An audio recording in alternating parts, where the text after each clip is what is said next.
नारद उवाच प्रणम्य शिरसा देवं गौरीपुत्रं विनायकं भक्तावासं स्मरे नित्यम् आयुष्कामार्थसिद्धये।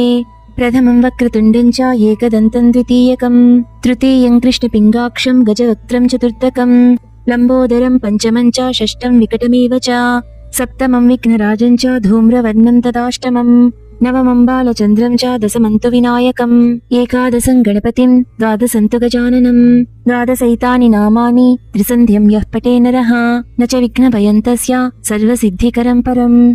विद्याद्दी लभते विद्यां धनाद्दी लभते धनं पुत्राद्दी लभते पुत्रान् मोक्षाद्दी लभते गतिम्। जपेत् गणपतिस्तोत्रं षड्भिर्मासे फलं लभेत् संवत्सरेण सिद्धिं च लभते नात्र संशयः। अष्टेभ्यो ब्राह्मणेभ्यश्च लिखित्वाय समर्पयेत् तस्य विद्या भवेत् सर्वा गणेशस्य प्रसादतः।